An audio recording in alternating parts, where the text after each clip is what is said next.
untuk urusan-urusan yang sepele sekalipun itu pasti memiliki persiapan, ya. Apalagi jika urusan yang akan kita hadapi adalah urusan yang besar, gitu ya. Maka tentunya persiapan yang akan kita berikan juga adalah persiapan yang besar, bukan persiapan ala kadarnya. Apatah lagi tidak memiliki persiapan lalu tahu-tahu sudah masuk ke dalam bulan suci Ramadan. Nah, biasanya orang-orang yang seperti ini akan gagal mencapai target yang seharusnya dicapai oleh hamba-hamba Allah yang bertakwa di bulan suci Ramadan. Nah, ada ungkapan pepatah Arab mengatakan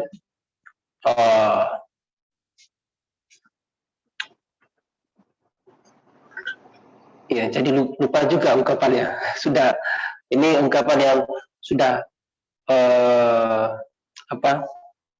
Man yatahayyab su'ud al-jibali ya'ish abadan bainal hufari. Siapa yang melakukan persiapan untuk mendaki gunung, ya'ish abadan dahri bainal hufari, maka dia akan hidup ya dalam waktu yang cukup lama di tengah-tengah bainal hufari.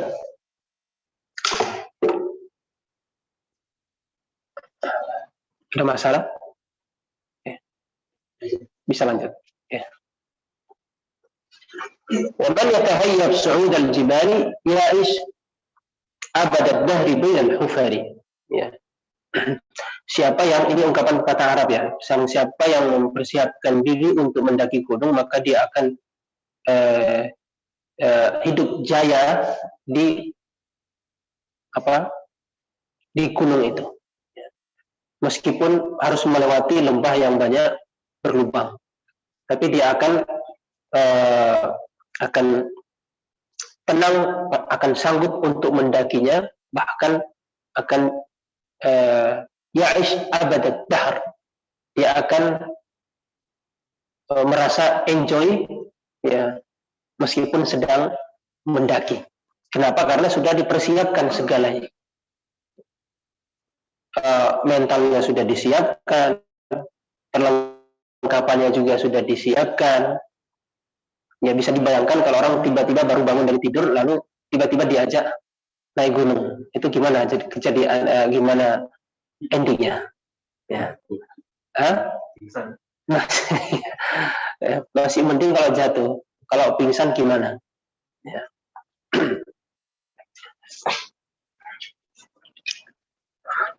Baik. Ini hanya sekedar sebuah perumpamaan, jemaah sekalian, Bapak dan Ibu yang sama berbahagia, bahwa segala sesuatunya pasti membutuhkan persiapan. Termasuk bulan Ramadan yang akan kita sambut sebentar lagi, maka tentunya sangat memerlukan persiapan yang matang dari setiap orang-orang yang ingin menyambutnya. Ya, kalau orang tidak peduli dengan Ramadan, ya barangkali memang tidak butuh dengan persiapan. Ya. Bahkan ada dengan tidaknya bulan Ramadan sama saja bagi orang-orang yang seperti itu. Nah, apa yang harus kita lakukan, ikhwas sekalian dan akhwat, hafizakumullah? Ya, kalau boleh dikatakan sebetulnya segala hal harus dipersiapkan. Ya, segala sesuatunya harus dipersiapkan, baik itu fisik ataupun ruh kita, jiwa kita. Karena semuanya akan terlibat nantinya dalam bulan suci Ramadan. Kenapa ada orang yang di awal Ramadan semangat, begitu semangat untuk beribadah, iya kan? Tapi begitu masuk ke pertengahan Ramadan, apalagi di akhir Ramadan, semangat yang tadinya kita lihat di awal Ramadan tiba-tiba mulai menurun, ya bahkan hilang seiring dengan berkurangnya jumlah Ramadan. Ini sekali lagi jawabannya karena mereka tidak melakukan persiapan dari sejak dini. Apa yang kita persiapkan? Banyak hal, tapi setidaknya ada empat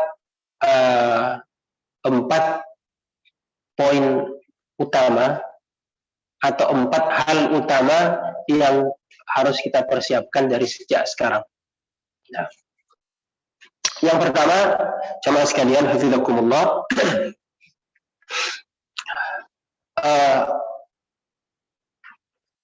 memperbanyak mulai saat ini kathratut tilawah. Mulai saat ini kita memperbanyak untuk membaca Al-Quran. Ya. Kalau yang sebelumnya kita hanya membaca anggaplah 1 halaman tiap hari, maka sekarang ini kita mencoba untuk membaca 1 halaman, ya, lebih dari satu halaman. Kenapa jemaah sekalian? Karena bulan yang akan kita sambut ini disebut oleh Allah Subhanahu wa taala sebagai syahrul Ramadan atau syahrul Quran, syahrul Ramadan alladzi unzila fihi Al-Quran. Bahkan ruh utama daripada bulan Ramadan adalah Al-Quran. Unzila fihi Al-Quran, gitu kata Allah Subhanahu wa taala. Bulan Ramadan yang padanya diturunkan Al-Quran. Ya. Maka dari itu, hal yang pertama yang harus kita persiapkan dari sejak sekarang adalah memperbanyak bacaan Al-Quran. Ya. Memperbanyak bacaan Al-Quranul Karim. Yang kedua adalah kathratul qiyam. Ya, memperbanyak salat qiyam kita. Ya, salat malam kita. Entah di awal malam atau di akhir malam. Baik.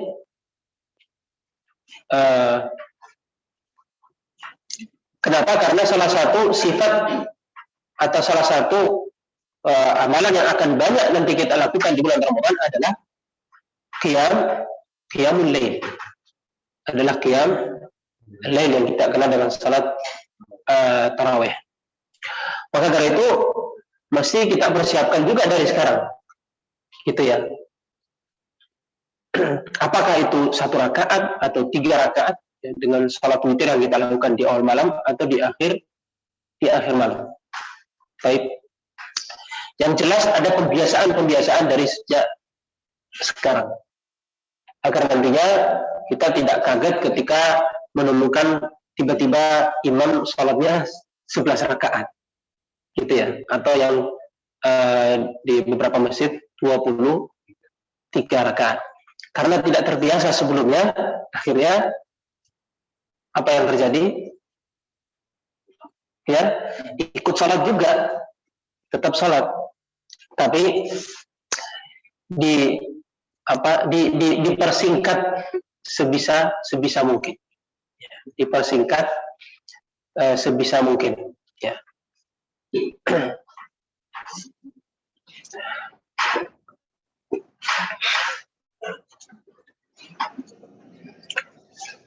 Baik, itu yang kedua. Terus yang ketiga, termasuk yang perlu dipersiapkan adalah kathratus siyam. Ya. Termasuk juga memperbanyak puasa atau memulai untuk mengawali dengan puasa jika kita mampu untuk melakukannya. Jika kita mampu untuk melakukannya.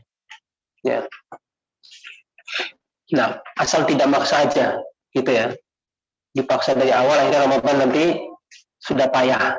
Nah, itu tidak bagus juga ya. Jadi, coba membiasakan dari sekarang sebagai bentuk pendahuluan, karena nantinya kita akan berpuasa 30 hari lamanya. Yang terakhir, jemaah sekalian, adalah kathratu al-i'tikaf. Ya, kita takthirul i'tikaf atau kathratul i'tikaf. Kita mencoba dari sekarang untuk memulai membiasakan diri berdiam di masjid. Ya, membiasakan diri untuk berdiam di masjid. Ini untuk persiapan kita nantinya di bulan Ramadan. Ada sunnah i'tikaf di akhir Ramadan. Termasuk nanti keberadaan kita juga di masjid akan lebih banyak ya di bulan Ramadan daripada di bulan-bulan yang lain. Pada umumnya seperti itu. Tapi sekali lagi, kecintaan kepada masjid, membiasakan diri untuk tinggal di masjid, itu harus dibiasakan dari sejak sekarang. Ya, dan seharusnya memang harus menjadi kebiasaan kita. Kita mesti biasakan dalam hari-hari kita, ada waktu-waktu khusus, misalnya kita berdiam diri di masjid. Karena ini termasuk di antara amalan yang akan banyak kita lakukan nantinya di bulan suci Ramadan. Ini empat pokok atau 4 hal utama yang barangkali penting atau yang paling urgent yang harus kita persiapkan dari sejak sekarang sebelum kita kedatangan bulan suci Ramadan. Dengan itu insya Allah kita berharap kita termasuk di antara orang-orang yang benar-benar bisa memanfaatkan bulan suci Ramadan sebagaimana mestinya dan bisa mendulang pahala yang sebesar-besarnya. Amin ya rabbal alamin. Wa nas'alullah subhanahu wa ta'ala an yuwaffiqana lidzalika innahu waliyuhu wal qadiru alaih. Baik, jemaah sekalian, ini sekedar pengantar ya, sekedar pengantar, saling mengingatkan di antara kita dan juga sebagai bentuk cara kita untuk mengagungkan syiar Allah Subhanahu wa taala, wa man yu'azzim sya'air Allah fa innaha min taqwal qulub. Ya, dan semoga tentunya Allah tetap memberikan kesehatan kepada kita, ya, apalagi di saat-saat ini musimnya penyakit ya. Nah, musimnya penyakit, ya kadang-kala memang semangat kita besar, tapi ternyata harus terhalangi oleh kondisi kesehatan kita. Ya, fa nas'alullah subhanahu wa ta'ala al-'afiyata fid dunya wal akhirah. ونسأل الله سبحانه وتعالى العفو والعافية في ديننا ودنيانا وأهلنا ومالنا. ونسأل الله سبحانه وتعالى أن يحفظنا من بين أيدينا ومن خلفنا وعن يميننا وعن شمالنا ومن فوقنا ونعوذ بعظمته أن نغتال من تحتنا. Baik jemaah sekalian, hari ini kita akan melanjutkan pembahasan kitab At-Tibyan fi Adabi Hamalatil Quran karya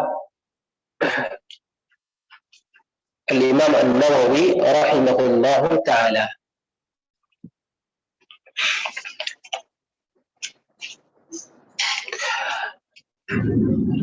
Ya. Pada kesempatan ini, jemaah sekalian, kita akan membahas sebuah bab baru atau bahasan baru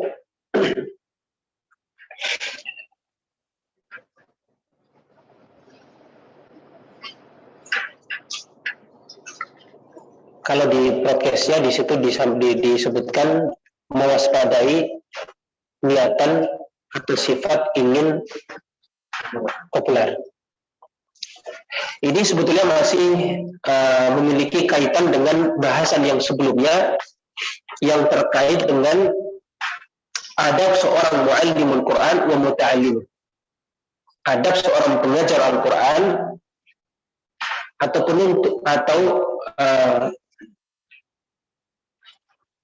orang yang belajar Al-Quran.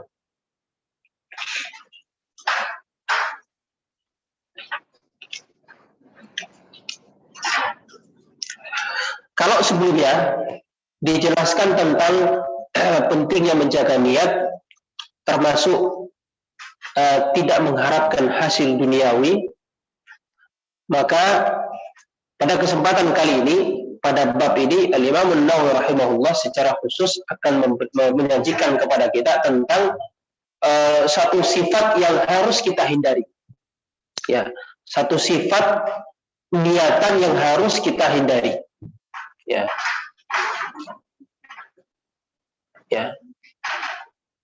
yaitu niatan untuk menjadi seseorang yang populer, menjadi seorang yang terkenal. Ini diantara al-qasdus sayyi atau niatan yang buruk yang tidak pantas dimiliki oleh seorang ahli Quran. Ya. Oleh seorang ahli Al-Quran atau oleh seorang penuntut ilmu. Kata beliau rahimahullah, faslun wal yahdar Allahumma sayyiban nafi'an. Wal yahdar kullal hadari min qasdihi at-takfira bi kathrati al-mushtaghilin alayhi. Ya afwan, kita ambil ahli tugas ya Al-Qari ya. Silakan. Iya. Di kesana ini mengkos dulu atau mengkopin. Wal yahdar kullal hadar min qasdihi. Ya.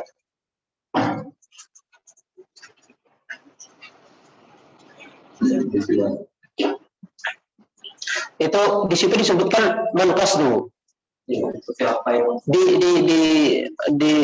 Dikasih harakat. Iya. Hah? Baik. Bisa aja, tapi yang lebih tepatnya adalah min qasdi. Nanti kita akan jelaskan. Kalau saya boleh ayat fasl wala yahtabu ila al-hadari fasl ini ma'ani wa mukhtalifina ilayhi wa yahtabu min qara'atihi wa syar'ihi wa al-ilmi mimma yantara bihi wa hadha nasibatun ibtala biha ba'du al-ilmina al-jahilin wa hiya dalalatun bayyinatun min sahibiha ala su'i niyatihi wa fasadi qawliyatihi bagi hujjatun qadi'atun ala adami iradatihi lita'limihi wa jahullahil karim fa innahu Allah ta'ala bita'limihi kama kana dzalik bal qala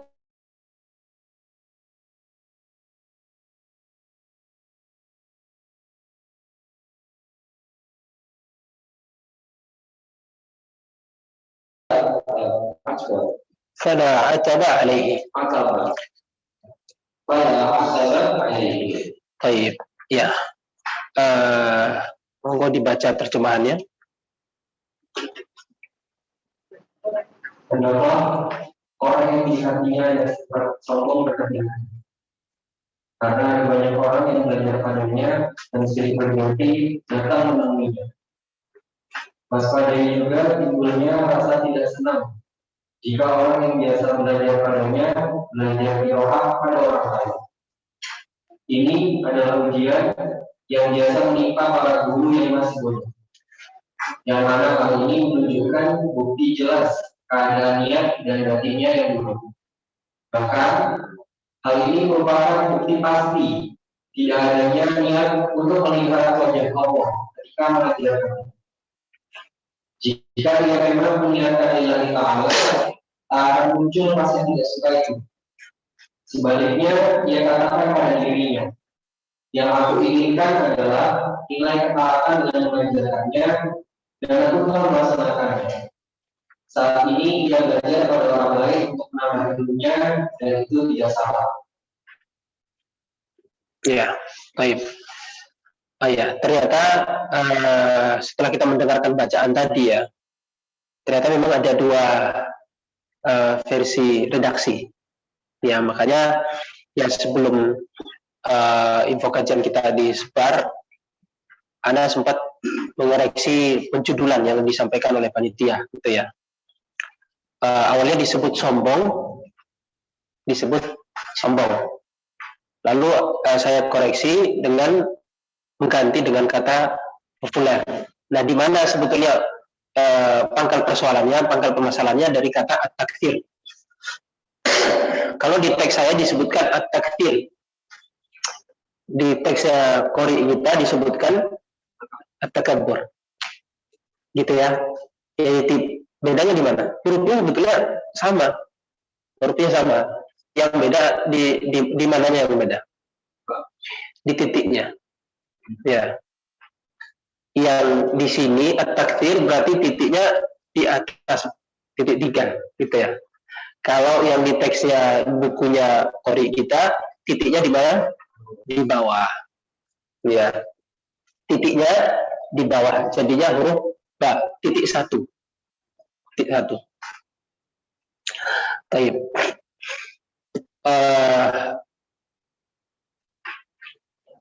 Tapi kalau kita melihat konteksnya, ya, sebetulnya yang lebih tepat adalah at-takthir.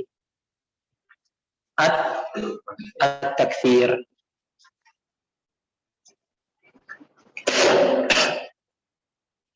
Dan itu bisa dilihat dari kata yang selanjutnya. Apa kata selanjutnya? Dikathrati. Gitu ya, kathrati. Apa sih makna dari kathra itu? Kathir. Banyak. Nah, banyak ya. Kalau takabur memang diartikan sombong. Nah, walaupun hal kita ikuti yang di teks yang ada di hadapan saya sekarang. Wal yahdhar kull al-hadar min qasdihi at-takfir. Jadi kata Imam An-Nawawi rahimahullah, hendaknya setiap ahli Quran itu, ya, atau penuntut ilmu secara umum, atau seorang muallim, untuk berhati-hati. Al-hadar, kull al-hadar itu adalah peringatan agar kita benar-benar waspada dan siap siaga. Itu makna dari al-hadar, kull al-hadar. Min qasdihi at-takthira bi kathratil mustaghilin alaih. Nah, tadi kalau disebutkan qasdihi, min qasdihi itu menunjuk kepada sifatnya dan keinginannya. Kalau man qasdihi itu menunjuk kepada siapa? Kepada orang. Ya, jadi kalau kata tadi, ini saya jelaskan karena kebetulan disampaikan tadi ya, dibaca seperti itu. Kalau disebut man qasdihi berarti yang harus dihindari adalah orang yang niatannya seperti itu. Kalau min qasdihi berarti orang itu yang harus menghindarkan diri dari niatan seperti itu. Bisa dipahami? Ya. Jadi cuma beda huruf aja udah beda maknanya. Itulah bahasa Arab. Jadi kata beliau Imam An-Nawawi rahimahullah, hendaknya setiap orang itu berhati-hati untuk menjadikan niatannya at-takthir, mencari jumlah yang banyak. Bikathratil mustaghilina alaih, dengan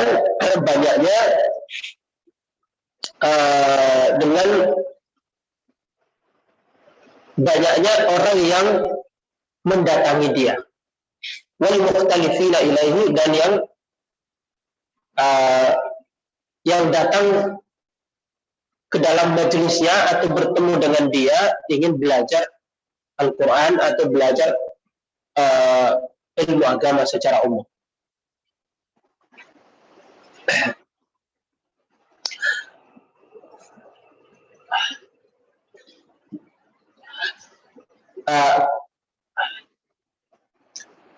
Kenapa hal ini jemaah sekalian bertentangan dengan, atau hal ini bisa merusak niatan seorang muallim atau seorang penuntut ilmu? Karena niat seorang penuntut ilmu ketika belajar itu adalah untuk mencari ilmu, termasuk untuk mencari ilmu yang Allah ajarkan pada dirinya jika dia adalah seorang guru atau seorang muallim. Ketika dalam niatan itu sudah ada maksud selain daripada itu, ya. Ketika dalam niatan seorang muallim justru karena ingin mencari penggemar atau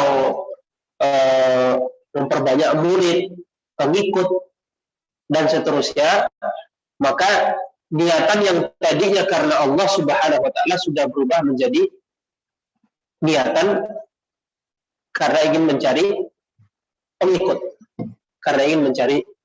pengikut, ya. Makanya jamaah sekalian, profesi seorang muallimul Quran itu tidak sama dengan profesi seorang artis. Ya. Kalau seorang artis, ukuran keberhasilan dalam menjalankan profesinya itu dilihat dari mana? Dilihat dari penggemarnya, dilihat dari followernya. berapa orang yang menyukai, berapa yang tidak suka. Itu kan menjadi ukuran yang sangat penting. Ya. Bahkan artis itu disebut populer ketika memiliki pengikut yang begitu banyak, digemari oleh orang banyak. Ya. Tapi sekali lagi ini berlaku bagi profesi seorang artis. Tidak untuk seorang muallim Al-Quran. Tidak untuk seorang ahli Quran. Tidak untuk seorang penuntut ilmu. Baik.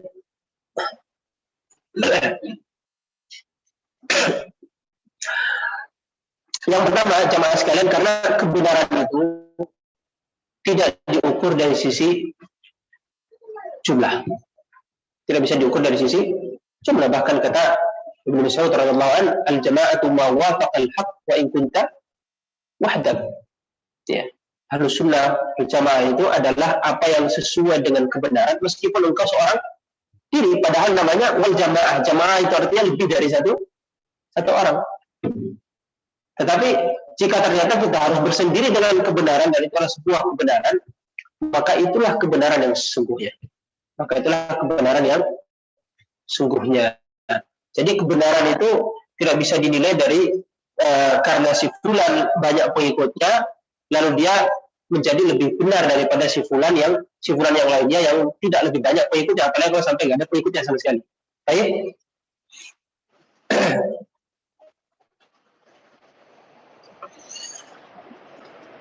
Nah,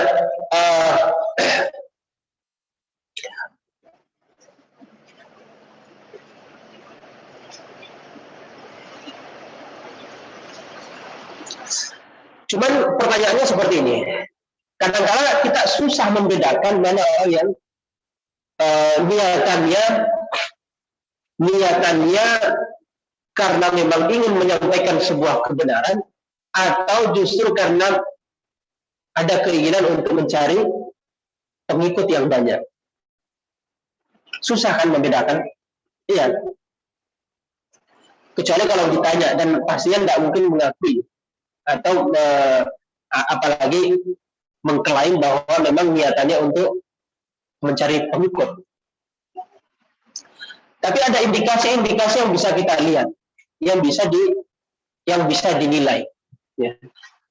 Salah satunya kata Imam Nawawi rahimahullah, yahdar min karahiyati qira'ati ashabihi ala ghairihi mimman yuntafa'u bihi. Dan hendaklah dia juga mewaspadai dari perasaan-perasaan yang benci atau tidak suka jika murid-muridnya itu justru belajar kepada orang lain. Justru belajar kepada orang lain. Nah, itu salah satu ukuran untuk menilai apakah kita ini sudah ikhlas atau tidak. Apakah niatan kita benar-benar untuk menyampaikan agama Allah, menyampaikan ilmu Allah, atau justru ada niatan yang lain.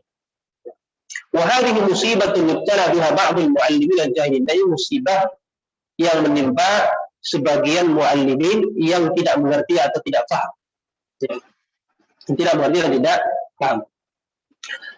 Jemaah sekalian, musibatus syuhra, musibah seorang itu menjadi populer. Nah, ini memang harus kita waspadai. Harus kita waspadai.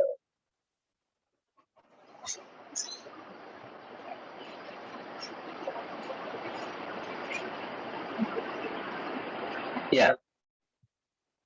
Kata Imam Nawawi rahimahullah, hiya dalalatul bayyinah, karena adanya niatan seperti itu menjadi indikasi yang jelas yang menunjukkan kepada orangnya akan keburukan niatnya, akan keburukan niat dan tujuannya.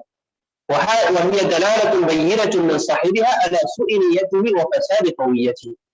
Bal hiya hujjatun qati'ah. Bahkan kata Imam Nawawi, itu ada menjadi hujjah yang jelas ala adami iradatihi bi ta'limi wajhullah ta'ala al-karim.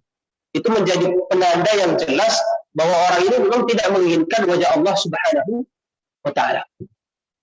Bahwa orang ini tidak menginginkan wajah Allah Subhanahu wa ta'ala. Fa innahu law aradallah, karena sungguhnya kata Imam Nawawi, jika dia menginginkan Allah Subhanahu wa taala dengan dia mengajari orang lain Al-Quran atau mengajari ilmu kepada orang lain, lama kariha dzalik, maka dia tidak akan pernah membenci jika ternyata orang yang belajar pada dia itu tiba-tiba belajar pada orang lain. Tiba-tiba belajar pada orang lain. Bahkan li nafsi, bahkan dia akan mengatakan kepada dirinya, ana aradtu ta'ata bi ta'limihi wa qad hasalat. Saya kan memang maksud saya adalah ingin agar aradtu ta'ata bi ta'limihi wa qad hasalat. Saya ingin agar orang itu melakukan ketaatan dan kebaikan dengan saya mengajarinya. Dan ternyata tujuan yang saya inginkan itu sudah tercapai melewati orang lain. Melewati orang lain. Wa huwa qasada bi qira'atihi ala ghairi ziyadati ilmin fala 'ataba 'alaihi. Itu kalau jujur ya. Kalau jujur kan seperti itu. Ya sebetulnya kita ada keinginan untuk mengajari si fulan, untuk menyampaikan ilmu kepada dia. Ya. Karena kita punya asumsi, kita punya harapan bahwa mengajarkan orang lain kebenaran itu adalah sebuah pahala yang besar. Man dalla ala khairin falahu ajru fa'ilih. Barang siapa yang menunjukkan sebuah kebaikan kata Rasulullah kepada seorang, maka dia akan mendapatkan pahala orang yang melakukan kebaikan itu. Apakah lagi mengajarkan ilmu, apakah lagi mengajarkan dari Al-Quran. Ini adalah sebuah kebaikan yang tidak bisa diukur dan dinilai dengan dunia dan seluruh isinya. Ya. Bahkan kata Ibnu Qayyim Al-Jauziyah rahimahullah, al-judu bil ilmi asyrafu min al-judi bil mali. Ya, berderma dengan ilmu itu lebih baik daripada berderma dengan harta. Kenapa? Li'anna al-ilma asyrafu min al-mali. Karena ilmu itu lebih mulia daripada harta. Ya, itu Ibnu Qayyim Al-Jauziyah rahimahullahu taala.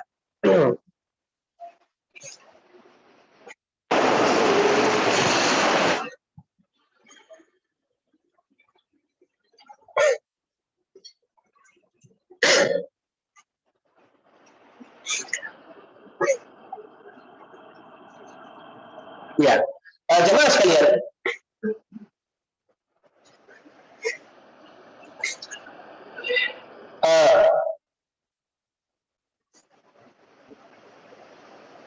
keinginan atau niatan untuk populer ini tidak sama sekali menunjukkan tentang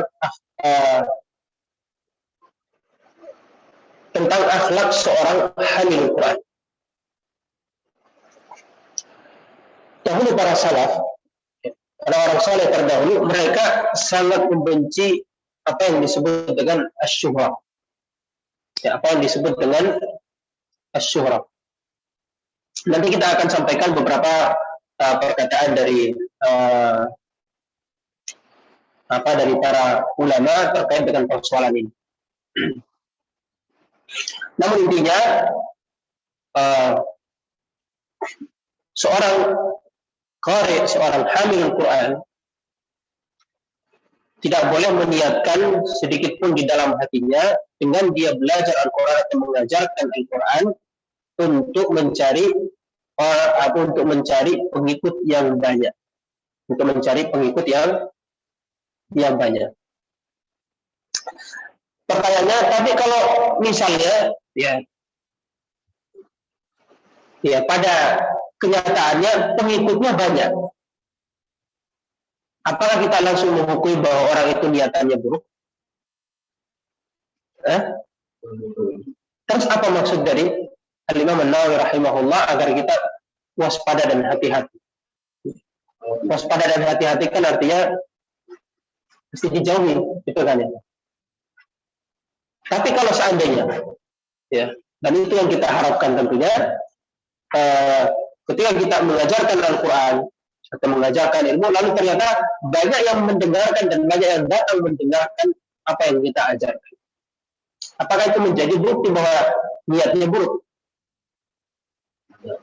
Tidak, ya.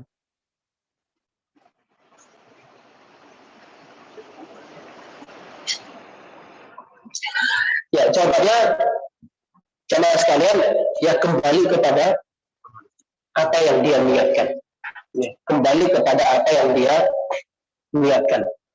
Apakah yang dia inginkan di balik dari semua itu adalah ketenaran dan popularitas, atau yang dia inginkan adalah tersampaikannya kebenaran dari Allah Subhanahu wa Ta'ala. Makanya kaidah yang sering disampaikan oleh para ulama adalah tidak bergembira dengan jumlah yang banyak, tetapi juga tidak memandang remeh jumlah yang kecil atau yang sedikit. Itu kaidah itu kalau kita sudah benar-benar amalkan, maka insya Allah semua kita menjadi orang-orang yang selamat. Ya. Nah, kadang-kadang kan kebalikannya. Ya, ketika jumlah banyak, senang kan lain. Ya, menjadi sebuah kebanggaan. Tapi begitu jumlahnya sedikit, apa yang terjadi? Ya, ya, kalau bingung, alhamdulillah. Kalau masih bingung, ya. Tapi sampai ya,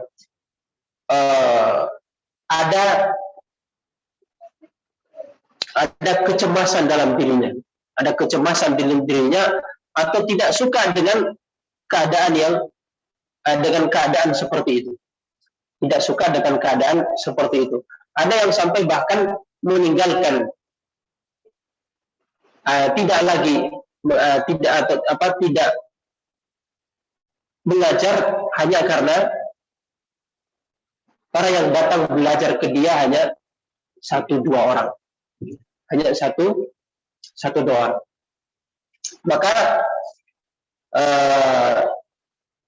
kaidah yang disebutkan oleh para ulama tadi adalah tidak bergembira dengan jumlah yang banyak, namun juga tidak memandang remeh jumlah yang kecil. Ya. Antum tahu dengan Ibnu Malik,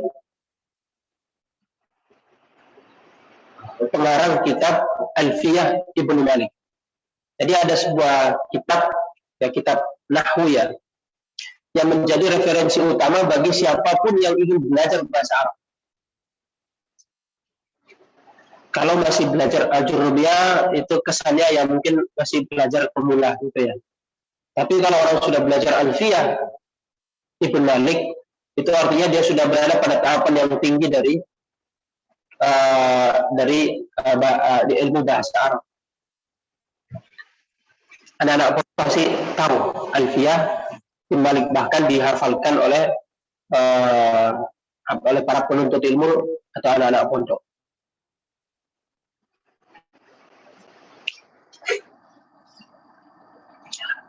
Alfiyah bin Malik, jamaah sekalian, pengarangnya namanya Ibnu Malik, meskipun nama aslinya adalah Muhammad bin Abdullah. Muhammad bin Abdullah. Dia adalah seorang ulama yang ahli bahasa, termasuk ahli qiraat, ahli bahasa dan ahli qiraat.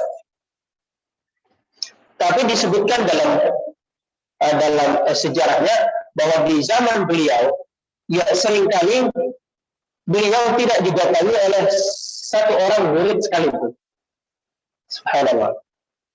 Ya, saking sedikitnya orang yang datang belajar ke Ibnu Malik ini, sampai-sampai beliau beberapa kali membuka jendelanya lalu kemudian memanggil orang-orang untuk datang belajar sama beliau.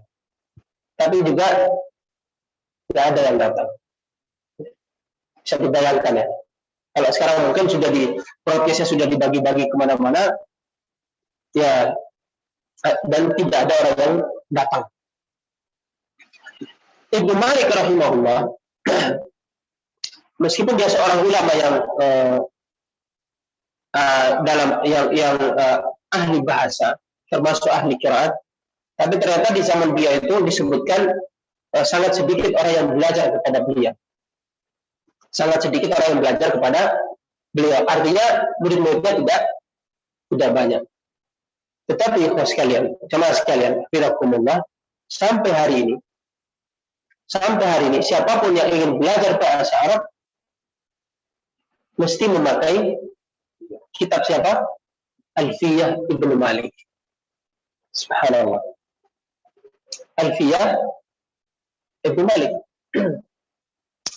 Salah satu rahasia utama kenapa bisa seperti itu, padahal di zaman beliau banyak alfiyah yang lain. Jangan disangka hanya alfiyah itu artinya 1000 bait. Alfiyah artinya 1000 bait syair yang berisi tentang kaidah-kaidah bahasa Arab, khususnya kaidah nahwu dan sharaf. Jangan disangka bahwa di zaman beliau tidak ada kitab alfiyah selain kitab alfiyahnya Ibnu Malik. Bahkan sebelum beliau sudah ada alfiyah juga, dan setelahnya juga banyak yang mengarang alfiyah. Tapi kenapa yang sampai hari ini dipelajari oleh orang-orang yang digemari oleh orang-orang adalah kitabnya Alfiyah Ibnu Malik? Padahal di zaman itu banyak orang yang tidak belajar sama beliau. Baik. Itu menunjukkan tentang, ya, pertama di samping keberkahan dari Allah Subhanahu wa taala, juga menunjukkan tentang keikhlasan beliau. Ikhlasan beliau dalam mengajarkan ilmu lillahi Subhanahu wa taala, karena hanya mengharap Allah Subhanahu wa taala, tidak untuk yang lainnya.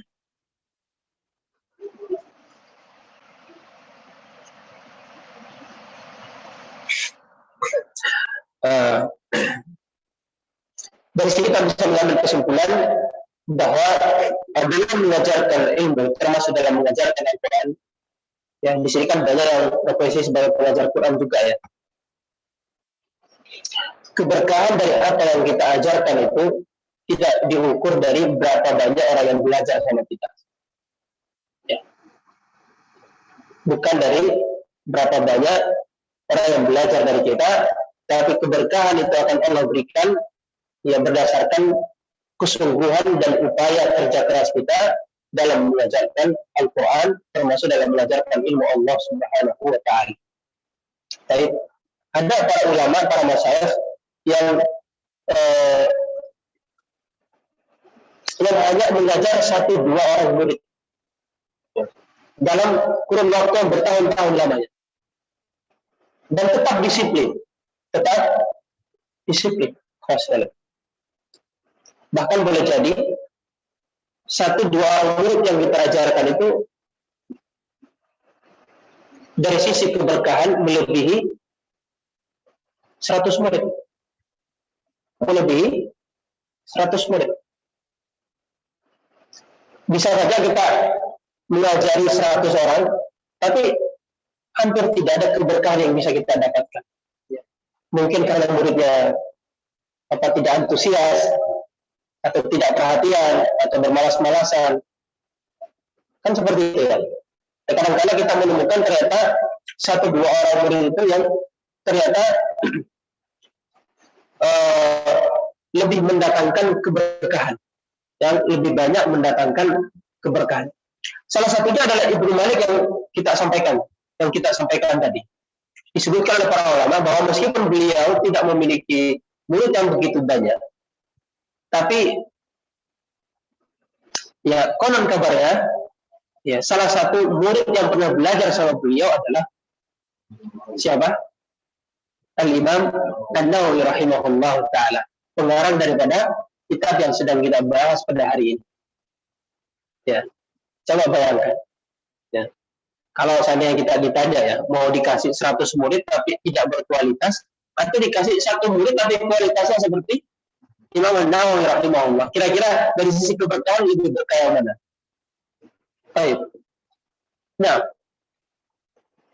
maka dari itu sekali lagi, Mas sekalian, jangan memandang kepada jumlah. Bahkan ya seringkali kita melihat jumlah yang banyak itu justru memiliki kualitas yang kualitas yang sedikit, ya, kualitas yang sedikit, ya. Termasuk bahkan dalam sistem pendidikan sekalipun. Ya, coba bayangkan kalau dalam satu kelas itu muridnya sampai 100 orang. Kira-kira efektif nggak pembelajarannya? Ya? Iya. Rata-rata kalau dalam kelas berapa orang? 30 ya. Ya. Ada yang 20, 30 lebih dari itu pasti dibuat kelas yang lain atau digandakan. Semakin banyak semakin digandakan. Ini persoalan keberkahan ya Pak sekalian. Kalau itu mungkin dari sisi efektivitas ya. Tapi dari sisi keberkahan ini persoalannya kembali kepada muatan ilmu yang kita sampaikan dan kembali kepada niatan orang yang menyampaikan itu seperti apa. Ya, jika benar-benar karena Allah Subhanahu wa taala, maka Allah akan memberkahi setiap usaha dan ilmu yang dia ajarkan. Waqad rawaina fi al-mujma' dilanjut bacaannya.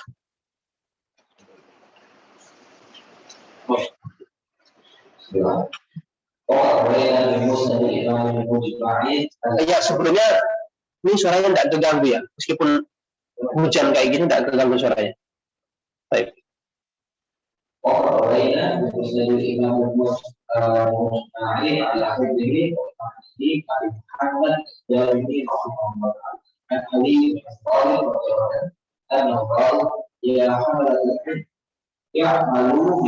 فإن العالم من عمل بما علم وراء علمه وسيكون أقوام يحملون العلم لا يجاوز تراضيه يخالف عمله علمه وتخالف سريرته علانيته يجلسون خلافا يبالي بعضهم بعضا حتى إن الرجل لا يملك على جليسه أن يجلس لغيره ويدع عنه أولئك لا تصعد أعمالهم أولئك لا تصعد أعمالهم في مجالسهم أولئك لا تصعد أعمالهم في مجالسهم تلك إلى الله تعالى.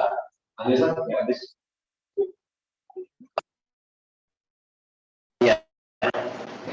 وقصها عن الشافعي رحمه الله تعالى أنه قال ووددت أن هذا الخلق تعلموا هذا العلم يعني علمه وكتبه على أن لا ينسب إليه محرم. Baik. Ya. Artinya dari musnad yang disepakati hafalan imamnya Abu Muhammad Ad-Dani rahimahullah dari Ali bin Abi Thalib radhiyallahu anhu bahwa ia berkata, wahai para ulama, amalkan ilmu kalian karena seorang ulama adalah orang yang mengamalkan ilmunya dan amalannya sesuai dengan ilmunya. Kelak akan ada orang yang memiliki ilmu, namun ilmunya tidak mengamalkan kebenarannya. Amalan mereka telah menyelisihi ilmu yang telah didapat. Perilaku yang sebenarnya tak lain sama dengan keadaan batin mereka. Mereka berkumpul dalam kelompok hanya untuk saling berbangga dengan lainnya. Sampai seseorang memarahi temannya karena belajar pada orang lain dan meninggalkannya. Amalan orang seperti itu hanya ada di majelis. Hanya ada di majelis mereka, tidak akan sampai kepada Allah.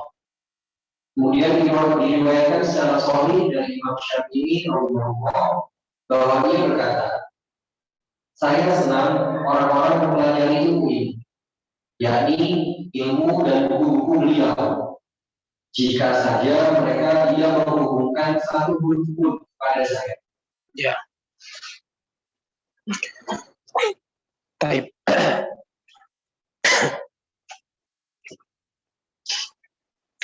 Ya, biasanya kalau lagi hujan itu ditunda kajiannya. Ya. Kemudian setelah itu mereka main hujan. Ya, tapi kalau di Indonesia ini kalau mau seperti itu kayaknya nggak bakalan kajian kita. Ya, karena setiap saat hujan. Baik. Ya mungkin ada waktu-waktunya ya. Nah, meskipun juga kalau hujan kayak gini ke bawah ke suasana juga ya. Ya, pengennya tidur.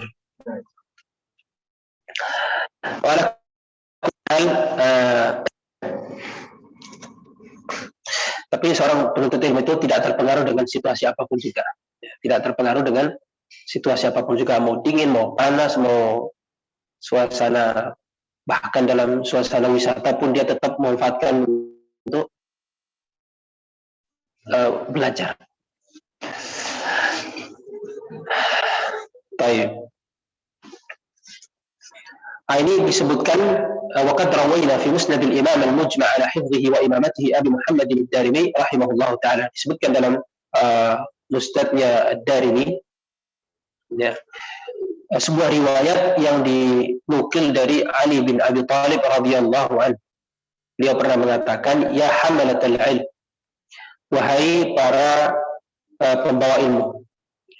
Ulama termasuk yang mencari ilmu, penuntut ilmu ini semua masuk dalam kategori hamalatul ilm. I'malu bihi, amalkanlah ilmu yang kalian pelajari. Innamal alimu amila bima alim, karena seorang alim itu adalah mereka yang mengamalkan apa yang dia pelajari. Wa wafaqa ilmuhu wa amaluhu, dan juga sejalan antara ilmu dan amalan.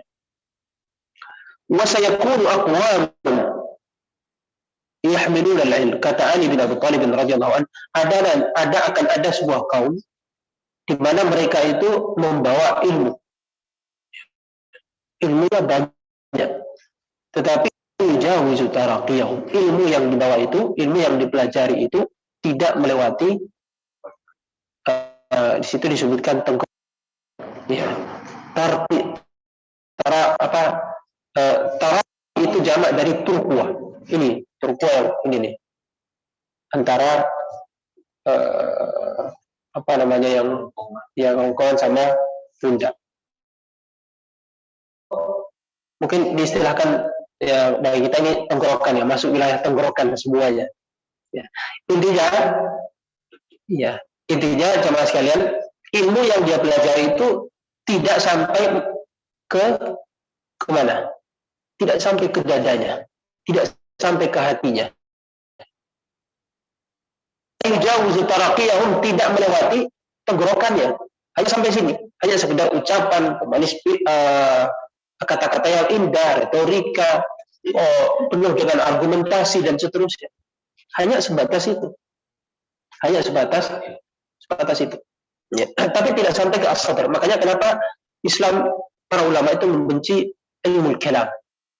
Ya, namanya saja ilmu kalam, ilmu banyak bicara. Dengan ilmu kalam yang terlalu banyak berfilsafat dan seterusnya. Baik. Rata-rata ya orang-orang yang ilmunya seperti itu banyak pandai berbicara, mendatangkan sekian banyak argumentasi, tidak satu pun pertanyaan kecuali harus dijawab, itu ya, meskipun tidak masuk akal jawabannya, ya namanya ilmu kalam. Tetapi ilmu yang dia pelajari itu tidak sampai kepada hatinya, jiwanya, hanya sampai sini. Tapi ibarat orang makan gitu ya, sampai di tenggorokan dimuntahkan lagi. Atau kata orang, masuk telinga kanan, keluar telinga kiri. Ya. Atau masuk telinga kiri, keluar telinga kanan, ya. Ya.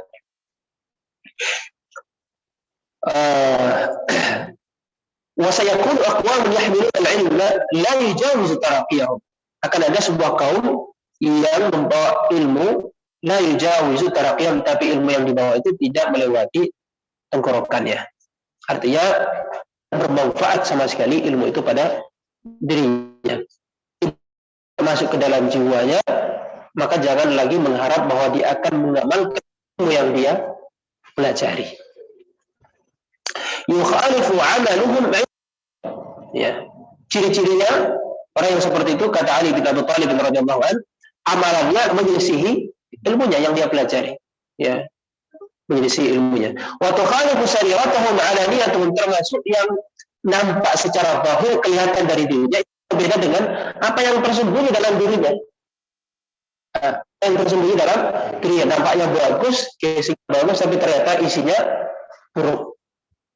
Nah, itu ciri-ciri orang seperti itu yang disebutkan oleh Ali bin Abi Thalib radhiyallahu anhu. Makanya kenapa? Jadi ini cirinya salah satu ciri utama orang-orang munafik seperti itu ya. Ya, kelihatannya depannya bagus, ternyata isinya buruk. Buruk. Yajlisuna hilaqan yubahi ba'dhum ba'dha. Kalau duduk di majelis di sebuah halaqah, mereka saling membanggakan antara satu dengan yang lainnya. Membanggakan antara satu dengan yang lainnya. Kapan disebutkan? Di zamannya siapa? Imam Nawawi rahimahullah. Ya. Masih ada sampai sekarang? Hah? Ya, bukan jawabannya masih ada. Terlalu banyak gitu ya. Waliyadzubillah. Yubahi ba'duhum ba'dha hatta inna ar-rajul la yaghdabu ala jalisi an yajlisa ila ghairihi wa yada'ahu. Ini dalam konteks halaqah ya, dalam konteks halaqah mereka saling berbangga-bangga antara satu dengan yang lainnya.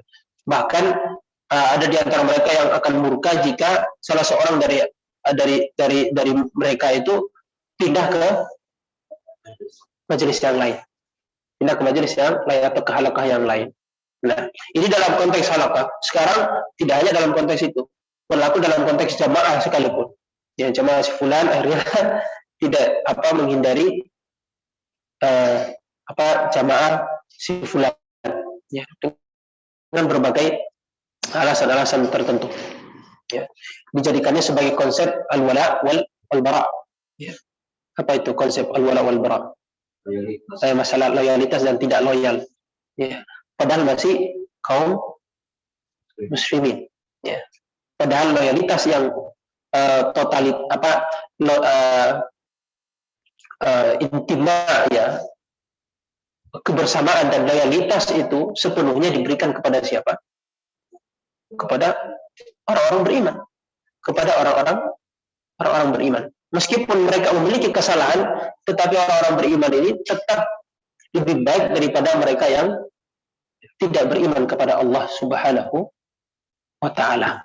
Ini kalau kita melihat secara general ya. Secara general. Termasuk kalau ingin mengukur dari sisi apa akhir daripada perjalanan hidup seperti apa. Ya. Nah, seorang mukmin meskipun banyak maksiatnya gitu ya. Tapi dia tetap mukmin, tetap tauhidnya dijaga, mungkin tetap sholat, itu lebih baik daripada yang tidak beriman kepada Allah meskipun rajin sedekah dan rajin membantu orang lain. Ya. Jadi kita tidak bercerita tentang kebaikan sosial, itu lain persoalannya. Tapi kita bercerita secara dalam konteks iman, dalam konteks akidah. Ya, untuk menentukan kepada siapa seharusnya kita loyal dan kepada siapa kita kepada siapa kita berteman dan siapa yang seharusnya tidak jadikan sebagai teman.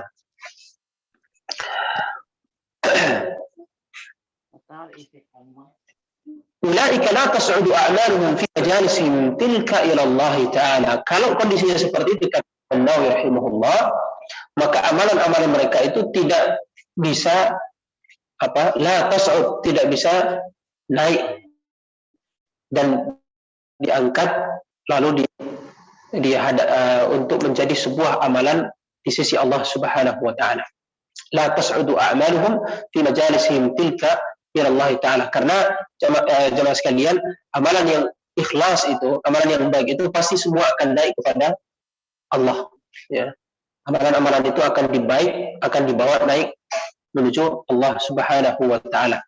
Ya. Tapi syaratnya memang jika amalan itu ikhlas karena Allah dan benar sesuai dengan tuntunan yang diajarkan. Kalau tidak ikhlas, maka jelas amalan itu tidak akan diangkat. Amalan itu tidak akan diangkat dan diperhitungkan.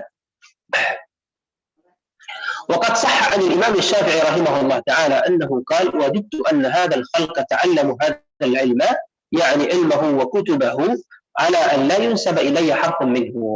Ini perkataan ini pernah saya sebutkan dalam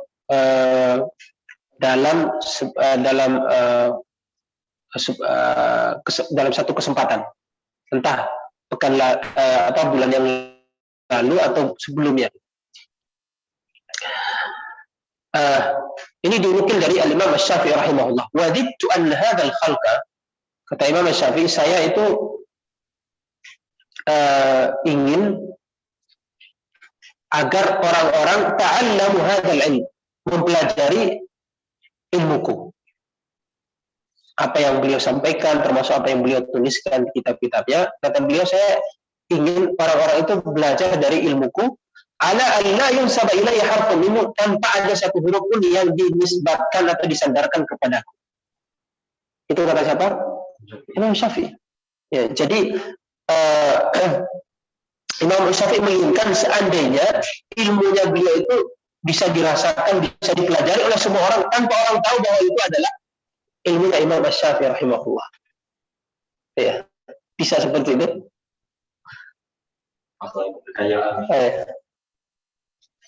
Baik, itu Imam Syafi'i rahimahullah menunjukkan tentang besarnya keikhlasan dan niatan yang tulus dari beliau. Ya, kita jangankan ilmu ya, mungkin kata-kata mutiara aja yang kita tuliskan kadang-kadang ya, lalu kita share gitu ya, share lewat medsos ya. Padahal kata mutiara itu sebetulnya hasil daripada nukilan dari orang-orang ya, atau setidaknya hasil dari terjemahan gitu ya, hasil dari terjemahan. Lalu setelah itu ditaruh keterangannya di bawah dalam kurung fulan bin fulan, ya fulan bin fulan ya. Sebetulnya tidak masalah juga ya. Ya, kalau dalam penulisan karya ilmiah kan harus ditulis juga ya siapa penulisnya, siapa yang tidak. Tapi ya, kalau Al-Imam Syafi'i rahimahullah di sini, beliau punya sebuah keinginan jika seandainya semua ilmu yang beliau tuliskan dan ajarkan itu tidak ada satu huruf pun yang dinisbatkan kepada dirinya.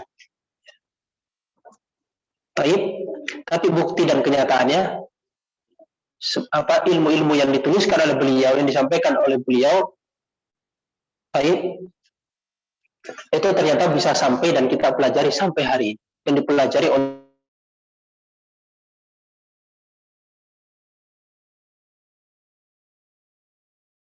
keikhlasan Imam Asy-Syafi'i rahimahullahu ta'ala. Ya, salah satu di antara ciri yang menunjukkan bahwa ilmu seorang itu diberkahi adalah adanya, bisa dilihat dari mata rantai yang tidak pernah terputus. Mata rantai yang tidak pernah terputus. Terus akan bersemai seiring berjalannya zaman, dari zaman ke zaman orang terus mempelajari ilmunya, atau dia pernah mengajarkan kepada orang sebuah amalan atau sebuah ibadah atau sebuah perkataan yang baik, lalu diamalkan oleh orang itu, lalu orang itu mengajarkannya kepada orang lain atas dasar apa yang pernah dia pelajari dari guru yang pertama.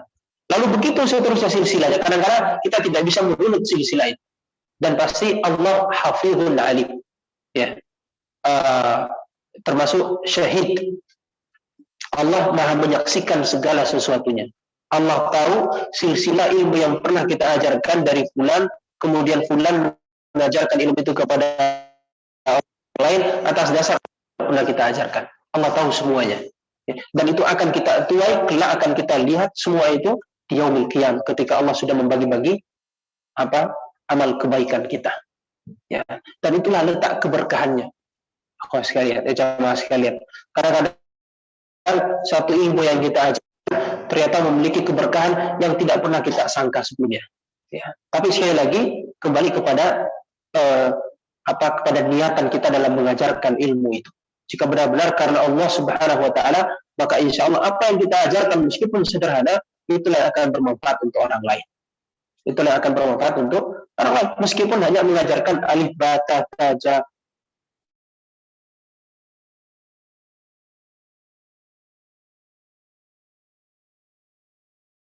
Dulu ada yang pernah mengajarkan kepada dia alif bata tata, yang bisa jadi guru itu tidak pandai baca kitab, itu tidak bisa bahasa Arab. Tapi orang itu yakin tidak akan pernah bisa membaca kitab jika dulunya tidak belajar abatasa. Nah, cuma masalahnya banyak orang yang lupa dengan orang yang pernah mengajarinya abatasa.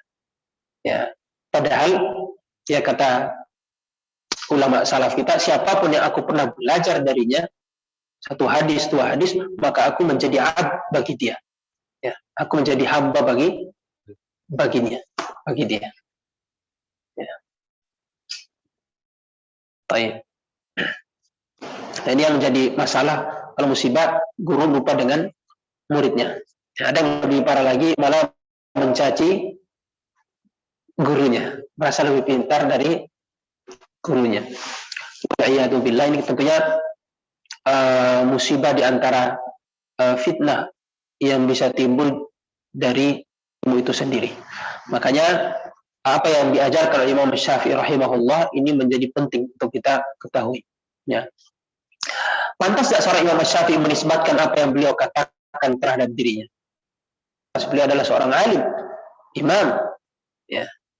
Baik, setiap perkataan beliau adalah hujjah. Sampai perkataan bahasanya Imam Syafi'i itu jadikan sebagai hujjah.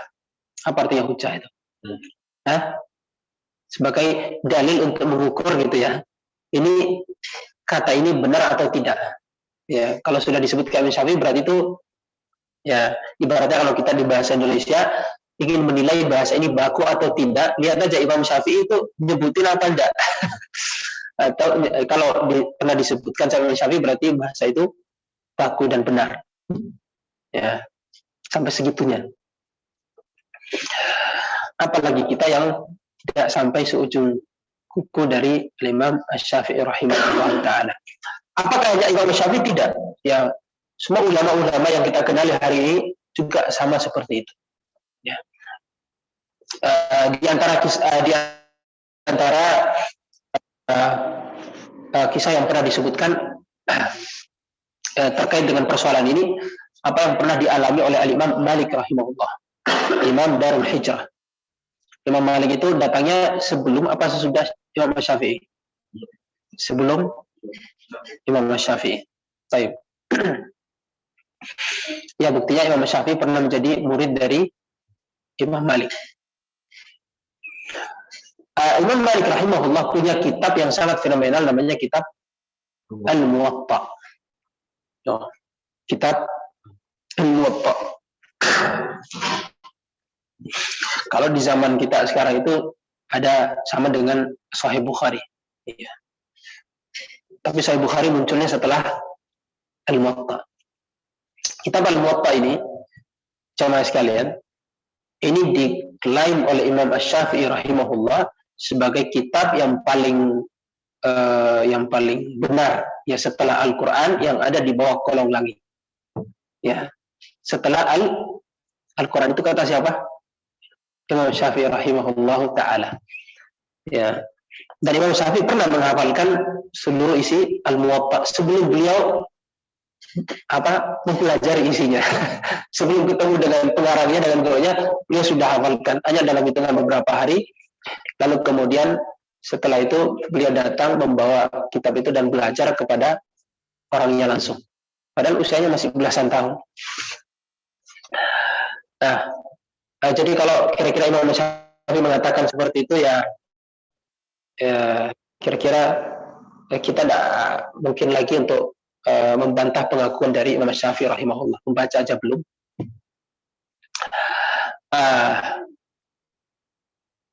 Tapi itu sebelum adanya Sahih Bukhari ya, sebelum adanya Sahih Bukhari. Setelah adanya Sahih Bukhari, ya orang-orang sepakat bahwa kitab yang paling diakui kebenarannya setelah Al-Quran adalah Sahih Bukhari. Tapi Muwatta tetap menjadi referensi utama bagi para penuntut ilmu.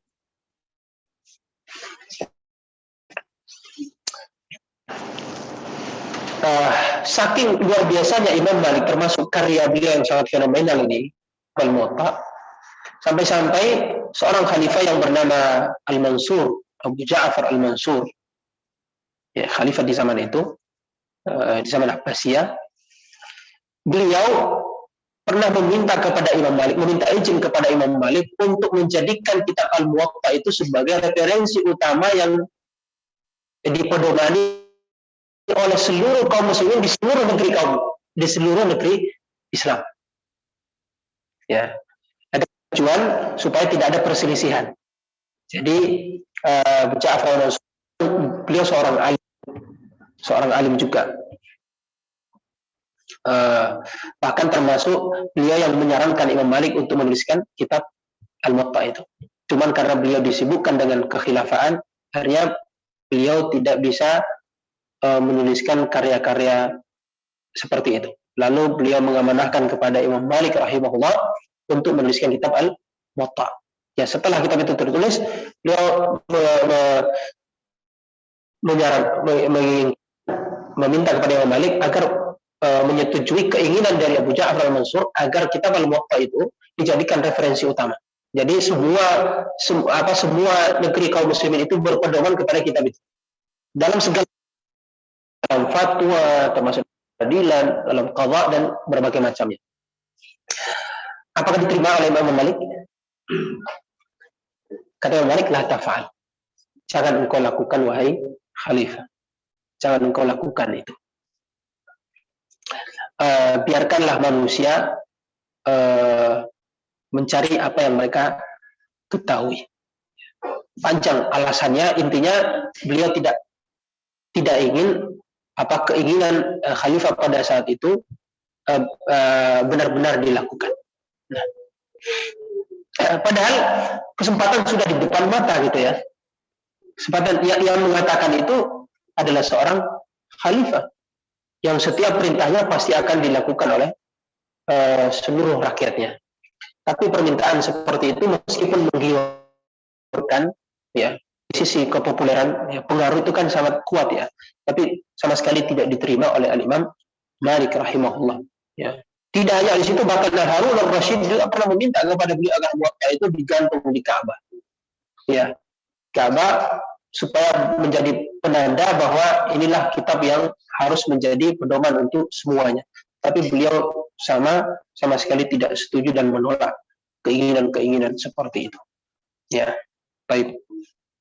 Dan sampai hari ini pun orang masih mempelajari Al-Muwatta, mempelajari ilmunya Al-Imam Malik rahimahullah. Dan siapapun pasti mengakui tentang keilmuan beliau, kesolehan beliau, dan menjadi panutan bagi seluruh kaum muslimin. Jemaah sekalian, hafizakumullah, saya kira ini yang bisa saya sampaikan terkait dengan pembahasan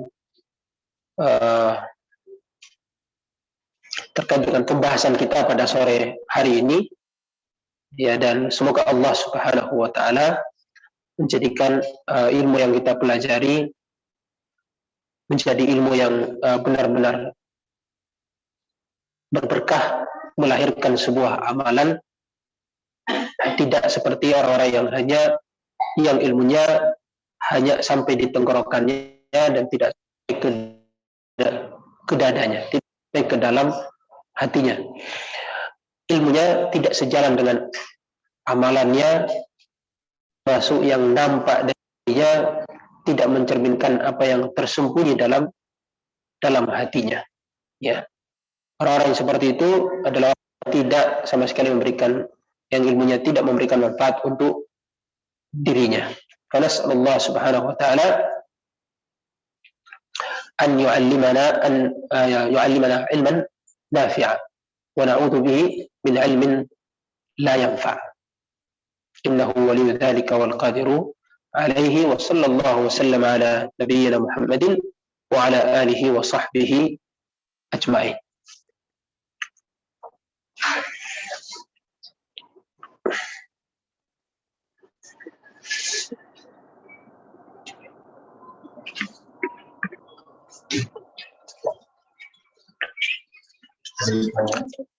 Ya, masih waktunya sampai jam berapa, Pak Tika? Oke. Ada dari Oh ya.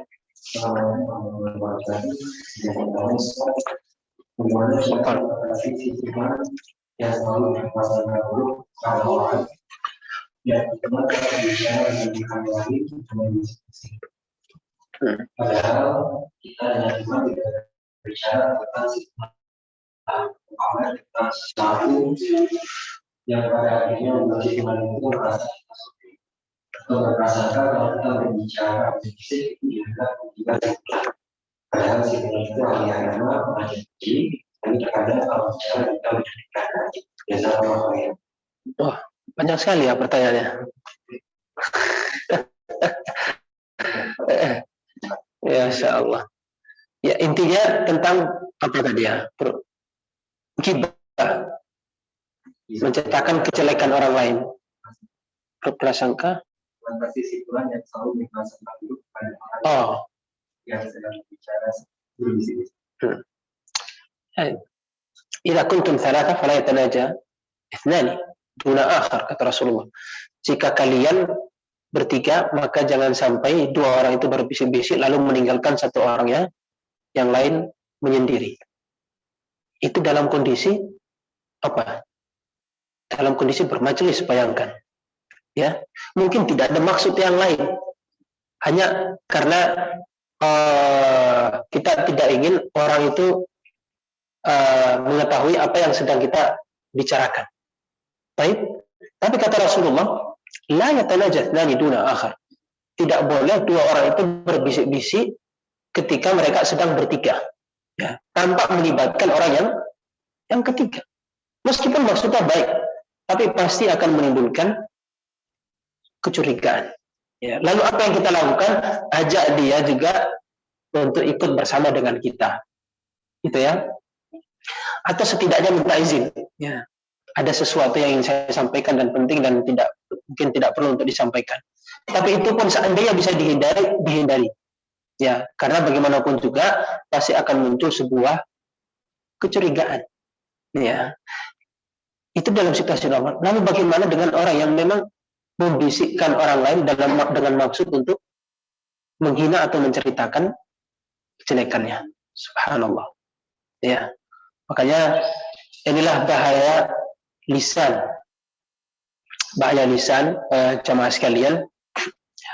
Pantaslah ketika Rasulullah sallallahu alaihi wasallam mengatakan, wa hal yakubbun nas ala wujuhihim illa hasa'id alsinatihim. Adakah yang menggiring manusia, adakah hal yakubbun nas ala wujuhihim finnar, adakah yang bisa menyeret muka seseorang di neraka nanti kecuali apa yang dihasilkan dari lisannya? Kecuali apa yang dihasilkan oleh lisannya. Betapa banyak dosa yang tidak kita sadari, jamaah sekalian, hanya disebabkan karena lisan. Hanya karena lisan. Betapa banyak ibadah yang sering kita lakukan harus dikali 0. Hasilnya berapa? 0. Hanya karena lisan. Subhanallah. Allahul musta'an, ya. Allahul musta'an. Makanya kata Rasulullah, saya menjadi jaminan bagi siapapun yang menjaga ma baina lihyatai. Ya. Apa yang organ tubuh yang berada di antara kedua kumisnya. Ya, kedua rambutnya, antara kumis dan jenggot, maksudnya mulutnya. Allah baiklah fidai, dan apa yang ada di antara kedua pahanya, maksudnya kemaluannya. Kata Rasulullah, siapa yang bisa menjaga dua hal itu, saya akan menjamin baginya jannah, saya akan menjamin baginya surga. Ya. Saya akan menjamin baginya surga. Dan tidak perlu kita mengklasifikasi si fulan laki-laki karena si fulan perempuan. Akhirnya perempuan biasanya memang lebih banyak ngomong, ya, dan memang seperti itu kenyataannya. Ya, tapi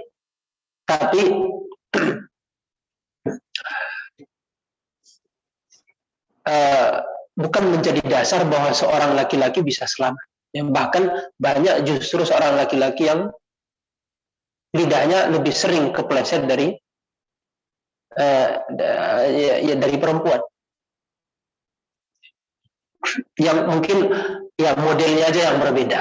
Ya, modelnya aja yang berbeda. Tapi seringkali kita mengucapkan sebuah perkataan yang ternyata mengandung sebuah cacian, mengandung makian, termasuk kedustaan, ya, menceritakan kejelekan orang lain tanpa kita sadari, mengucapkan satu dua kata yang ternyata dalam kata-kata itu ada unsur merendahkan orang yang sedang kita bicarakan atau orang yang kita singgung.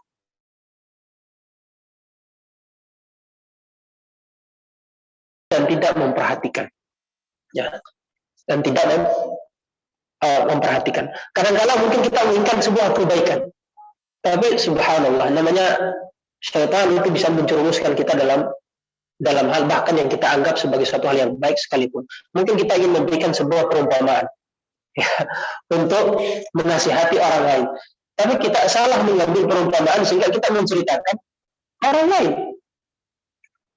Betul apa enggak? Ya? Betul. Kita ingin menasihati si fulan, tapi kita mengangkat cerita orang lain yang sebetulnya itu buruk untuk dia. Ya. Seakan-akan kita ingin menasihati si fulan untuk menyadarkan si fulan, tapi dengan cara menceritakan kejelekan orang lain. Ini betul apa enggak? Ya, silahkan disadari sendiri. Tapi ya, amsik alaika lisanak, begitu kata Rasulullah, ya. Amsik alaika lisanak, peganglah lisan. Ya, banyak orang-orang saleh terdahulu kalau keluar dia sampai apa? Ada orang saleh terdahulu kalau keluar itu selalu tangannya ditautkan seperti ini. Ya. Dan tidak banyak berbicara karena takut tergelincir. Subhanallah. Para sahabat terdahulu, ikhwas sekalian, para salaf terdahulu, jamaah sekalian, kenapa perkataan mereka itu meskipun sedikit, tetapi bekasnya itu benar-benar menghujam dalam hati. Taib. Kenapa semua itu bisa terjadi? Kalau kita sekarang, ya perkataan kita banyak sekali, tapi sama sekali tidak ada yang berarti. Ya. Kata orang Arab, hasyu, banyak tapi kadarnya hanya seperti ampas. Ya.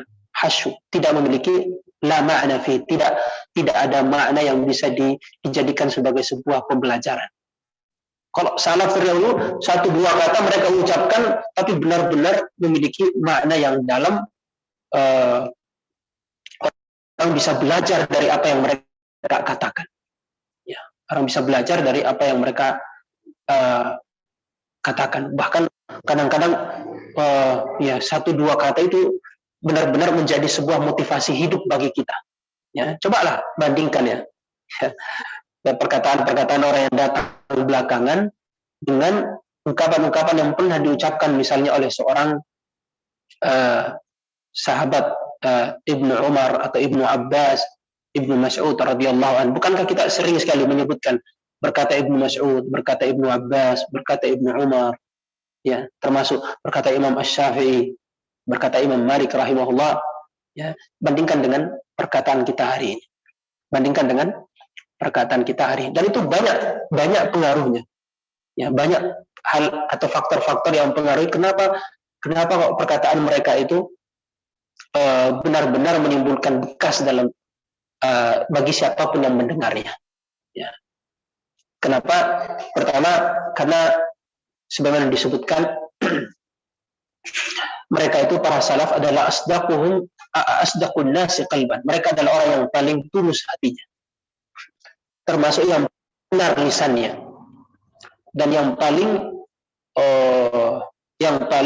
jujur yang paling ikhlas dan yang paling menjaga niatnya. Wa abarruhum quluban, gitu ya. Wa abarruhum quluban. Mereka senantiasa menjauhi kedustaan. Bahkan dalam bercanda pun mereka berusaha untuk tidak berdusta. Dalam bercanda pun mereka berusaha untuk tidak berdusta. Subhanallah. Ya, sekarang kalau kita justru sekarang ini orang itu kalau bercanda ya berupaya untuk bohong supaya candaannya menjadi satu hal yang jenaka atau mengandung kelucuan, ya, mengandung kelucuan. Nah, wakafa bil mar'i itsman, dan cukuplah seorang itu berdosa an yuhadditsa kullama sama', ketika dia harus menyampaikan segala sesuatu yang dia dengarkan. Ya, pokoknya dia harus menyampaikan semua yang dia dengarkan, semua yang dia lihat harus disampaikan. Kata Rasulullah, cukuplah itu menjadi dosa bagi orang yang, cukuplah seorang itu disebut berdosa ketika dia harus menyampaikan segala sesuatu yang dia dengarkan. Ya, tidak semua yang kita dengarkan teman sekalian harus kita sampaikan. Tidak semua yang kita lihat harus kita sampaikan. Ya, awalnya kita hanya dengarkan satu baris, lalu nanti ketika disampaikan menjadi 5 baris, kan begitu biasanya. Ya. Subhanallah. Ya, termasuk kebiasaan untuk mengomentari ini, mengomentari itu, mengomentari ini. Ya, hati-hati. Ya. Apalagi sekarang ini kita disediakan ada satu kolom, namanya kolom komentar. Kolom komentar yang diminta untuk berkomentar. Ya, berhati-hati. Ya, kadang-kadang satu komentar itu menjadi musibah bagi kita. Ya, menjadi musibah bagi kita. Jadi kalau sudah sebelum kita menulis sesuatu, sebelum kita mengucapkan sesuatu, kita harus mempertimbangkannya berkali-kali. Ya, berkali-kali. Jika bukan untuk Allah, bukan karena sebuah maslahat, bukan sesuatu yang memberikan manfaat, tidak usah kita katakan, tidak usah kita tuliskan, tidak usah kita sampaikan. Karena kalau sudah tertulis, ya, sudah terucap, maka tidak ada yang bisa menahannya. Ya, tidak ada yang bisa menahannya. Tidak ada. Kalau kata-kata itu kalau sudah keluar, tidak mungkin bisa ditelan kembali. Ya, tidak mungkin bisa ditelan kembali. Ya, ada teknologi yang bisa mengembalikan kata-kata? Ada ya. Ya, maka dari itu berhati-hatilah dalam menjaga lisan. Ya, bagaimana cara menghindarinya? Ya, bagaimana cara menghindarinya adalah dengan mengetahui bahaya dari sikap yang tidak menjaga lisan. Ya, bahaya-bahaya, begitu banyak ayat-ayat yang menjelaskan tentang bahaya lisan, begitu banyak hadis-hadis Rasulullah SAW yang menjelaskan tentang bahaya orang-orang yang tidak menjaga lisannya. Ya, orang-orang yang tidak menjaga lisannya.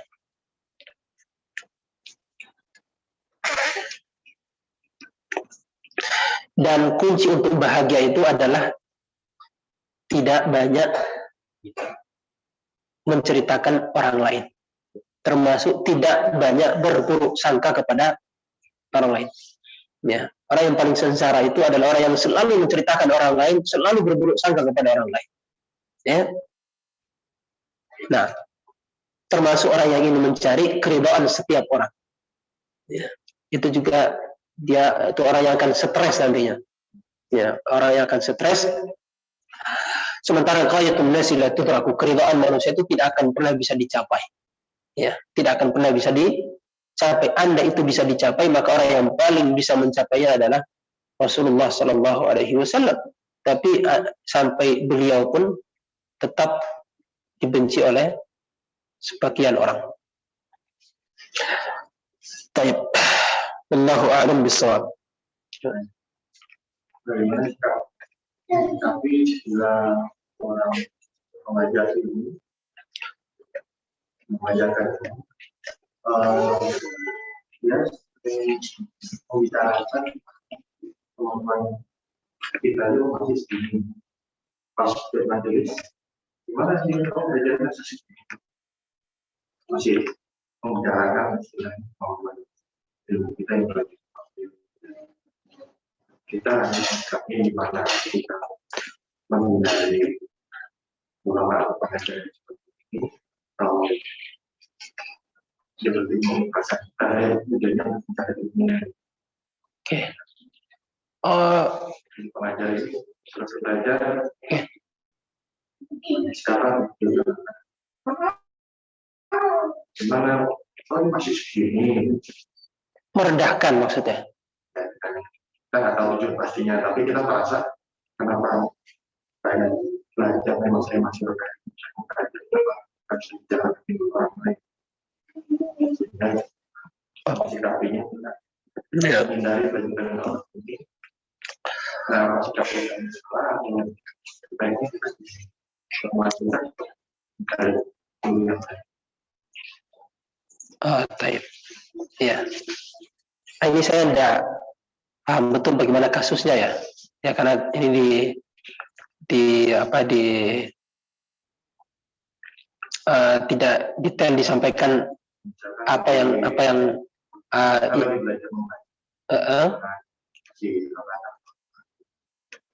pas keluar dari majelis ini orang yang baik. Gimana ada orang bertanya gimana dia ini? Oh masih. Jadi kita merasa oh gitu. Sebelumnya belajarnya karena pengen bisa. Begitu kita yang mungkin muridnya yang lain yang lebih ada yang baik. Ya apapun itu ini kan kasuistis ya, kasuistis atau kejadian yang dialami sendiri. Intinya ya antara guru dengan murid itu masing-masing memiliki hak dan kewajiban. Ini juga sebetulnya menjadi bahasa ya. Mana adab seorang mu'alim, mana adab seorang muta'alim. Intinya secara umum nanti akan dijelaskan lebih banyak lagi pada pembahasan yang akan datang. Namun intinya memang seorang murid itu wajib untuk menghormati gurunya. Wajib untuk menghormati gurunya. Sebetulnya bukan karena sosok dari gurunya itu, tapi karena ilmu yang dia bawa, karena ilmu yang dia pelajari, ilmu yang dia ajarkan. Bentuk penghormatan kita kepada ilmu itu, kita juga harus menghormati orang yang membawa ilmu itu. Tapi juga di pihak yang bagi seorang guru juga memiliki kewajiban untuk menyayangi murid-muridnya. Ya, jadi itu hak dan kalau kita kan hak dan kewajiban ya. Masing-masing memiliki hak yang harus dipenuhi. Hak seorang murid, hak seorang guru. Baik. Seorang murid harus menghormati dan seorang guru juga harus menyayangi. Seperti itu ya. Tapi tidak usah menuntut. Tidak usah menuntut. Kadang-kadang seorang harus bersabar dengan kondisi seorang guru. Ya. Ini banyak kisah-kisahnya ya. Seorang murid yang bersabar. Ya. Ini termasuk juga ujian dalam belajar itu seperti itu. Ya. Jangankan dari guru, termasuk dari teman. Dari teman kita belajar. Baik. Kadang-kadang ada aja ujiannya. Ya, ada orang yang diuji mungkin dari karena ada tapi itu bukan ujian sebetulnya. Ketika ada satu pelajaran yang sulit untuk kita pahami, ya, itu lalu kita berusaha untuk terus memahami pelajaran yang mungkin sampai begadang, buka kitab ini bertanya sama itu, akhirnya baru tahu. Ada juga mungkin dari sisi teman dia sendiri mungkin sering mengganggu atau ada sikapnya yang kurang baik. Nah itu hal-hal yang mesti kita sebarkan sambil kita menasihati tentunya. Ya kita Ya, di antara ciri ahlul Quran adalah saling menasihati di antara sesama. Ya, tawasau bil haq, tawasau bis sabr. Ya, saling menasihati. Termasuk seorang guru menasihati muridnya. Dan itulah bentuk tarbiyah yang sesungguhnya. Ya.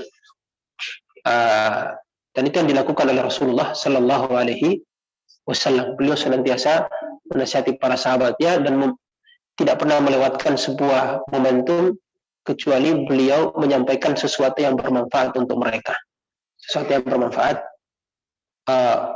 untuk mereka. Seperti itu ya. Untuk dikatakan apakah harus menghindari, ini saya nggak bisa. Iya.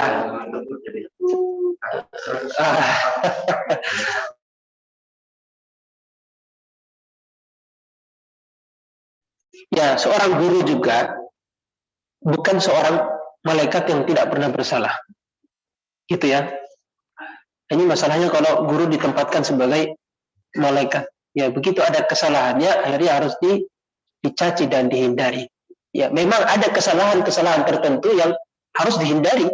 Ya, kalau seorang guru sudah mulai menyampaikan satu hal yang tidak sesuai, ya, dengan akidah misalnya, atau tidak sesuai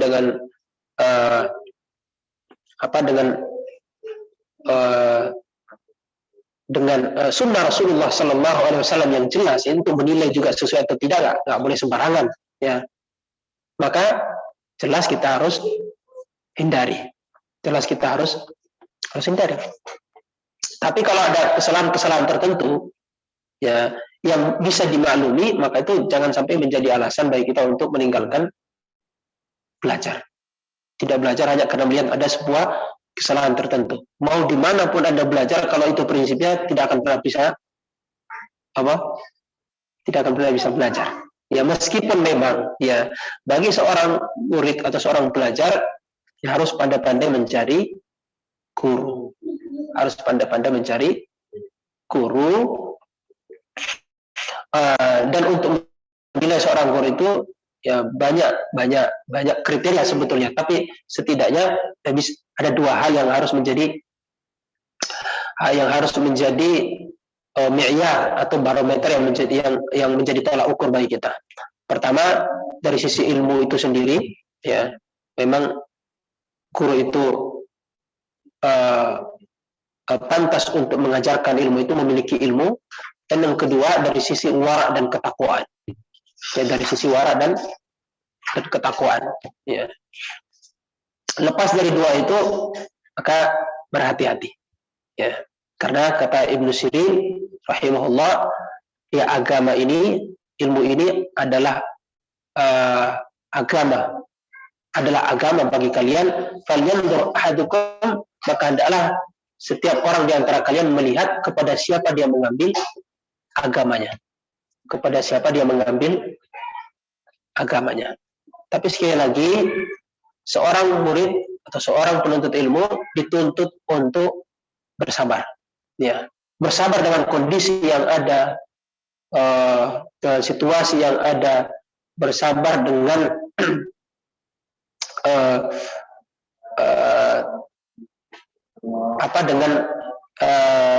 halangan-halangan yang ada. Kalau tidak bersabar, ya, termasuk bersabar untuk mengorbankan waktunya, tenaganya, kadang-kadang harus menggagalkan acaranya, gitu ya, yang tidak penting, demi mewujudkan ilmu yang ingin dia pelajari. Termasuk bersabar dari sikap orang-orang yang ada di sekitarnya, ya, sikap dari orang-orang yang ada di sekitarnya.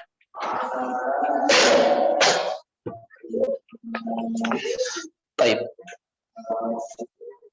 Wallahu a'lam bis-shawab.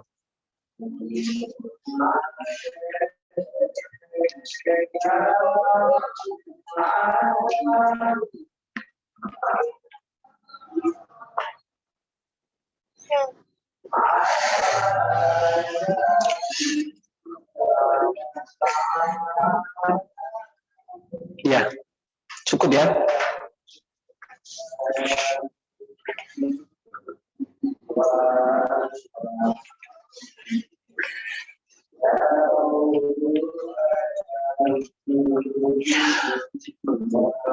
Kalau ada lagi, kita cukup sampai di sini.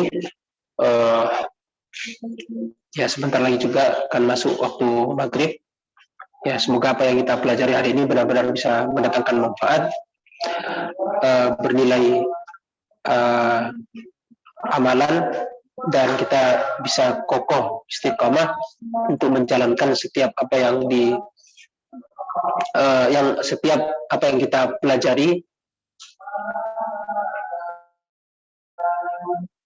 dan semoga Allah Subhanahu wa taala juga senantiasa memberikan kepada kita kesehatan dan kekuatan untuk